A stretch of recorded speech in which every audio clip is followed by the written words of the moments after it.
அந்த அம்மா எல்லாம் பாடி இருக்காங்களா? அண்ணா நானும் சின்ன பொண்ணாக்காவும் ஒரு காம்போ அண்ணே. அந்த பாட்டுல ஒரு 2 வரையும் பாடி காட்டுங்க. கண்டிப்பாண்ணே. கண்ண மூடி நிக்க சொன்னா நிக்கணுமா, இல்ல கைய கட்டி நிக்க சொன்னா நிக்கணுமா, காலத்துக்கு ஏத்தபடி மாறணுமா, இல்ல வேட்டையாடு வேங்க இன்னும் ஓடணுமா, ஆல ஆல அடக்குற ஆல உடைக்கிறபடி நாங்க விளையாட, மேலே மேலே பறக்கணும் மேலே கழுகா மாறுவோம் மலை மேலே. பூம்பாஸ்டிக் வெட்டு 1 துண்டு 2. தேங்க்யூ காசு. அக்கா கூட தொடர்ந்து பண்ற எல்லா பாடல்களுமே எனக்கு ஹிட் அமைஞ்சிருக்கு. வேங்கமவன் ஃபர்ஸ்ட் பாட்டாகட்டும், இப்போ இதாகட்டும். ஸோ இதுதான் எங்கள் படத்தில் வந்திருக்கு. சிங்கர்ஸ் எல்லாரும் இன்னும் ஒரு ஃபோட்டோ எடுத்துக்கலாம். டைரக்ஷன் டீம் இந்த பக்கமும், சிங்கர்ஸ் இந்த பக்கமும். ஸோ நாங்கள் எல்லாரும் கிட்டத்தட்ட ஒரே டீம் தான். இப்போ கான்சர்ட்டுக்கும் ஒன்றா தான் சுற்றிட்டு இருக்கோம். ஸோ வந்துட்டு இப்போ இதுதான் எங்களுடைய டீம். அண்ட் உங்கள் படங்களில் வந்து இது கடைசி உலக போர், நான் உங்கள் படங்களில் வந்து காதல் போர் நல்லா இருக்கும். இந்த படத்தில் அது எவ்வளோ இம்பார்ட்டன்ட் இருக்குது?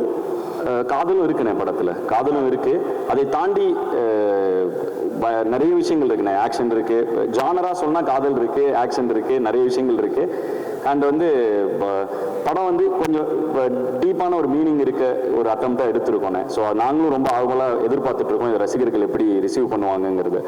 லவ் இருக்குண்ணே. படங்களில் மொத்தம் 9 பாட்டு இருக்குண்ணே. ஆனால் படத்தில் எந்த பாட்டும் எல்லாமே பேக்ரவுண்ட் ட்ராக்காக தான் வருது. படத்தில் எதுவுமே பாடல்களாக வரதில்லை. பட் ஆனால் படத்தில் 9 பாட்டு இருக்குது. ஸோ அதுவே ஒரு வித்தியாசமான முயற்சி தான் எங்கள் கிட்ட இருந்து. ஏன்னா நாங்கள் பொதுவாக என் படத்தில் நிறைய பாடல்கள் இருக்கும். ஸோ அதுவே ஒரு வித்தியாசமான முயற்சி தான். அதே மாதிரி இப்போ இந்த சித்தர் பாடல் கேட்ட பிறகு தான் இப்போ பாதி அந்த அந்த பாடல், அந்த மாதிரி பாடல்களை பார்த்து தான் இப்போ பாடல்களே பாடி இருக்கிறாரோ அப்படின்னு தோணுச்சு. நீங்கள் அந்த மெட்டை ஏற்ற இறக்கமாக பாடினீங்கல்ல. நான் தொடர்ந்து இப்போ தமிழ்நாடு இயக்கத்தில் நாங்கள் தொடர்ந்து தமிழ் சார்ந்த விஷயங்கள் ஹிப்ஹாப்னாலும் ஹிப்ஹாப் தமிழானாங்க. ஸோ அதனால் அங்கே பார்த்தீங்கன்னா பாரதியார் அவரே ஒரு பெரிய ரேப்பர் தான்.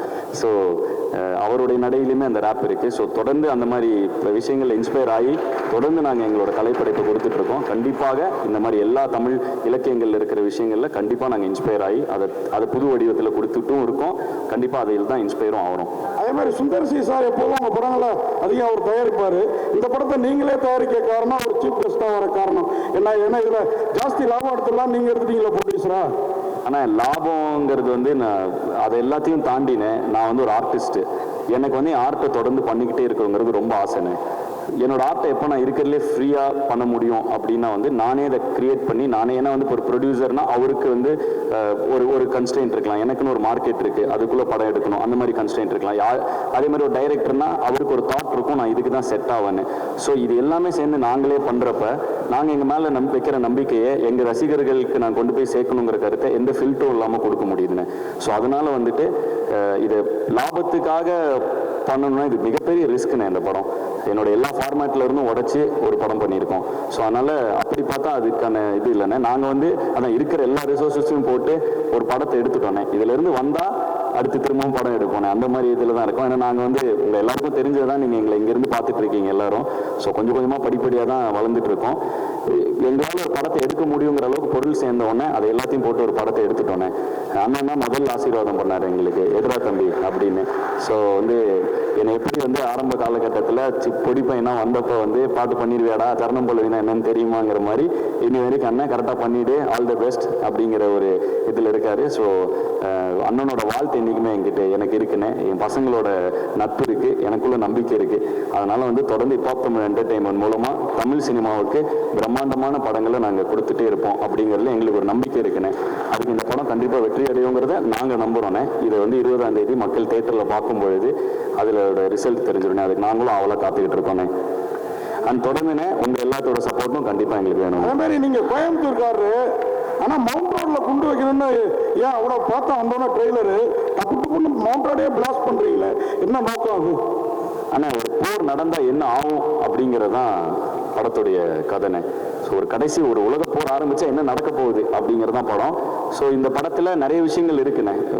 அது பார்க்குறப்ப அதோட சுவாரஸ்யம் இன்னும் நல்லா இருக்கும். படம் வந்தோடனே இது எல்லாமே டோட்டலாக புரிஞ்சிடும்ண்ணே. சார் படத்தை நீங்கள் தான் ஓனாக ரிலீஸ் பண்ணுறீங்களா? ஆமாண்ணே. டென்கோட்டாவும் சிம்பா ப்ரொடக்ஷன்ஸும் அவங்க ஓவர்சீஸ் வாங்குறதுக்காக வந்தாங்கண்ணே. படம் பார்த்து அவங்களுக்கு ரொம்ப பிடிச்சி போயிடுச்சு. ஸோ தமிழ்நாடு தேட்டருக்கும் அவங்களே எடுத்துக்கிட்டாங்க. அண்டு சேட்டலைட் டிஜிட்டல்லாம் முடிஞ்சுதுண்ணே. ஸோ எங்களால் என்னென்ன இருக்கோ எல்லாத்தையும் வச்சு ரிலீஸ் பண்ணுறோன்னே. இப்போ நாங்கள் தானே பண்ணுறோம் எல்லாமே. சார் இப்போ நீங்கள் இசையமைச்சது ஈஸியாக இருந்ததா, டைரக்ட் பண்ணது ஈஸியாக இருந்ததா? படம் எடுக்கிறது ஈஸியாக இருக்குதா? எல்லாமே ஈஸியாக தானே இருக்குது. உங்களுக்கு எனக்கு ரொம்ப பிடிச்சிருக்கு, அதனால பிடிச்சி பண்ணுற எல்லா விஷயம் ரொம்ப ஈஸியாக இருக்குண்ணே. வாழ்த்துக்கள். ரொம்ப நன்றிங்கண்ணே. ஐபிஎலுக்கும் இதுக்கும் சம்மந்தம் இருக்குங்களா கதைக்கும்? இல்லைண்ணே, ஐபிஎல்ங்கிற ஒரு விஷயத்துக்கும் இதுக்கும் இல்லை. இது உலகத்தில் என்ன நடக்குதோ அனைத்துக்கும் இதுக்கும் சம்மந்தம் இருக்குண்ணே. உலக அரசியலும் இருக்குது, எல்லாம் இது இருக்குது. எல்லாம் வந்து நடிகர் ஆனதுக்கப்புறம் இந்த படம் இட்டு கொடுத்ததுக்கப்புறம் ப்ரொடியூசராக மாறுவாங்க. ஸ்டார்டிங் மியூசிக் டைரக்டர் அப்படியே நடிகர் பேர் வந்து உலக போர்னு வச்சுருக்கீங்க, எல்லாத்தையும் கடந்துட்டீங்க. அடுத்தது என்ன அரசியலுக்கு வர போகிறீங்களா? இல்லைண்ணே, நான் ஒரு கலைஞன். நான் வந்து ஏன் வந்து படம் ப்ரொடியூஸ் பண்ணேன்னா அதுக்கான பதில் தான் சொன்னேன். என்னோட கலையை வந்து மக்கள்கிட்ட கொண்டு போய் சேர்க்கறதுக்கு எவ்வளோ முடியுமோ, எவ்வளோ ஃபில்டர்ஸ் கம்மியாக முடியுமோ, நான் நினச்சதை என்னால் கொண்டு போய் சேர்க்க முடிய இந்த நிறுவனம் எனக்கு உதவியாக இருக்குண்ணே.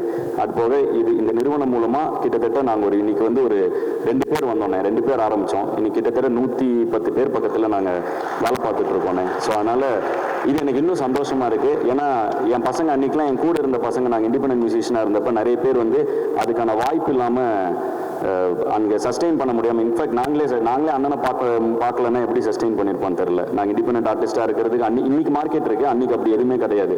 ஸோ அந்த இடத்துல 2 பசங்க கனவோடு வந்திருக்கோம். அந்த டைமில் எங்கள் கூட இருந்த பசங்களெல்லாம் எங்களுக்கு ஒரு பிளாட்ஃபார்ம் அமைச்சு கொடுக்க முடியல. இன்றைக்கி இந்த ஹிப் ஹாப் தமிழ் என்டர்டெயின்மெண்ட் மூலமாக எங்கள் கூட ட்ராவல் பண்ண எல்லா பசங்களும், கிட்டத்தட்ட ஹட்சன் எங்கள் கோ டைரக்டர், அவர் தான் டைரக்ஷன் டீம் ஃபுல்லாக அவர் தான் ஹெட் பண்ணுவார்.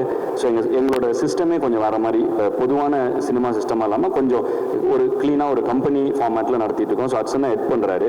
ஹட்சன் வந்து எனக்கு 12 வருஷமாக தெரியும். அவர் ஒரு இண்டிபெண்ட் பிபாய், அவர் அதாவது பிரேக் டான்ஸர், பிபாய், ஒரு கொரியோகிராஃபர், ஒரு டான்ஸ் கிளாஸ் நடத்திட்டு இருந்தார். இந்த படம் ஆரம்பித்து ப்ரொடக்ஷன் ஆரம்பித்தோன்னே வாங்க படம் ஆரம்பிச்சிட்டேன் வாங்கன்னு. ஸோ இது மாதிரி ஒவ்வொரு ஃபீல்டில் இருக்கவங்க எல்லாருமே, அஜய் வந்து சிஏ, அவன் வந்து ஒரு சார்ட்டர்ட் அக்கௌண்டன்ட்டு.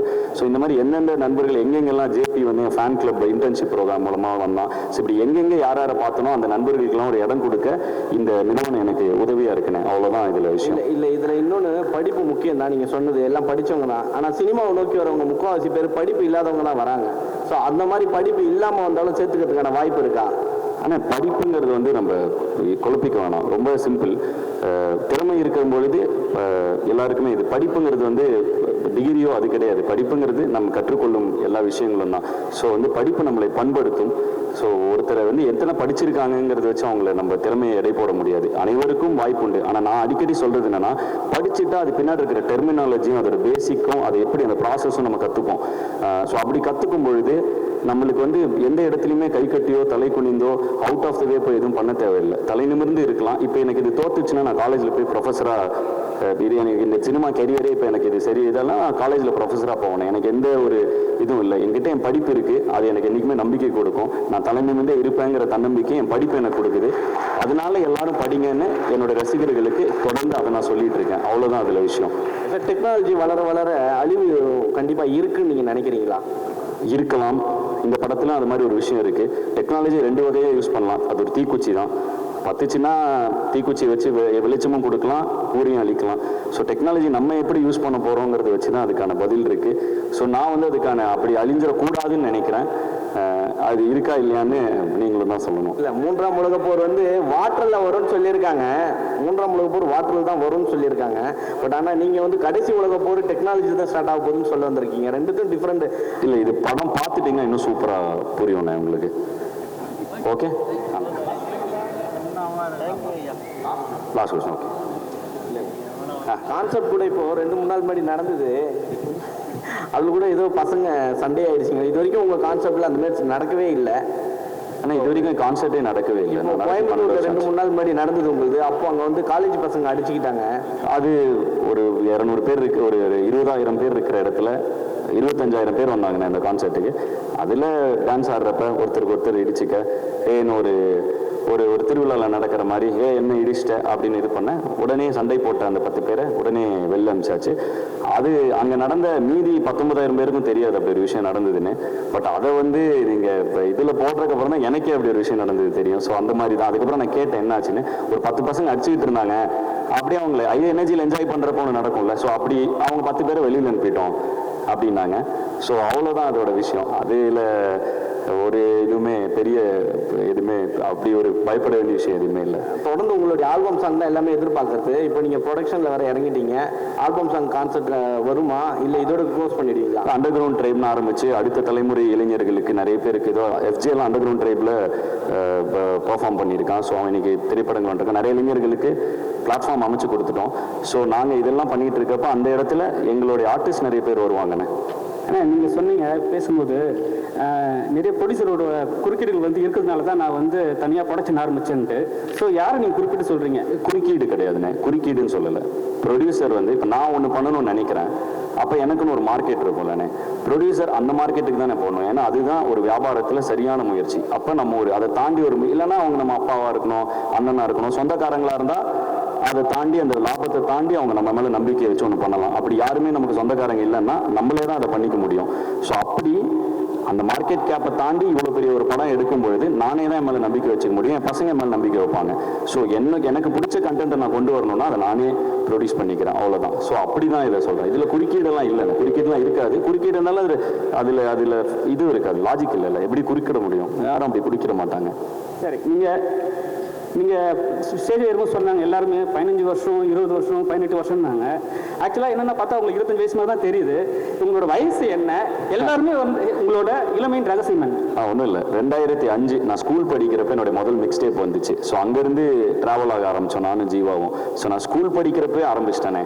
எனக்கு மேடைகளும் வாய்ப்பும் இல்லை, ஏன்னா எனக்கு யாரையும் தெரியல. நான் சென்னைக்கு வரதுக்கே அங்கேருந்து நான் காலேஜ் முடிச்சு எனக்கு காசு சேர்க்கறதுக்கே டைம் ஆயிடுச்சு. அதுக்கப்புறம் தான் என்னால் சென்னையை கிளம்பி வர முடிஞ்சுது. ஸோ சென்னை வந்து ஒரு 4 வருஷம் கஷ்டப்பட்டதுக்கப்புறம் தான் எனக்கு லக்கிலி இப்போ அண்ணனை மீட் பண்ணுற வாய்ப்பு கிடச்சி. சுந்தரண்ணா வந்து எனக்கு ஒரு இசையமைப்பாளர் வாய்ப்பு தராரு. நாங்கள் 2005லேருந்தே பாட்டு போட்டுட்ருக்கோம். எங்களுக்கான அதாவது நான் சுந்தரண்ணாவோட முதல் படம் சைன் பண்ணுறப்பவே எனக்குன்னு ஒரு அண்ணனே சொல்லுவார், ஆம்பளை லான்ச்சில் அவ்வளோ ஃபேன்ஸ் வந்திருந்தாங்க. ஏன்னா அது இண்டிபெண்டன்ட் மியூசிக் மூலமாக சேர்த்த ஃபேன்ஸ். எனக்கு வந்து கனெக்ஷன்ஸ் இல்லாதனால எனக்கு மேலே வரதுக்கு அதாவது அந்த பிளாட்ஃபார்ம் எனக்கு கிடைக்கிறதுக்கு டைம் ஆகிடுச்சு. ஸோ அதுக்கு முன்னாடியே நான் பண்ணிட்டுருக்கேன். இப்போ நான் இந்த வேறு யாருக்கும் அது நடக்கக்கூடாதுங்கிறது தான் இந்த இத்தனை தமிழண்டா மூவ்மெண்ட், அண்டர் கிரவுண்ட் ட்ரைப், இப்போ தமிழ் என்டர்டைன்மெண்ட் ஒன்று பண்ணிக்கிட்டே இருக்கும். எனக்கு தெரிஞ்ச பசங்களுக்கு அது நடக்கக்கூடாதுன்னு அவ்வளோதான். அதில் நிறைய பேர் கூட ட்ராவல் ஆகிருக்காங்க. இப்போ நான் வந்து ஃபஸ்ட்டு இண்டிபெண்டன்ட் ஆர்டிஸ்ட்டாக ஃபஸ்ட் இயர் காலேஜ் படிக்கிறப்ப அவர் எனக்கு பேக்ரப் டான்ஸராக இருந்தார். ஸோ அவர் வந்து அவங்க எங்கள் பின்னாடி டான்ஸ் பண்ணுவாங்க. ஸோ அந்த மாதிரி நிறைய பேர் கூட இவ்வளோ வருஷம் ட்ராவல் ஆகிட்டோம். ஸோ அந்த இதனால அவ்வளோ வருஷமாக தெரியுது.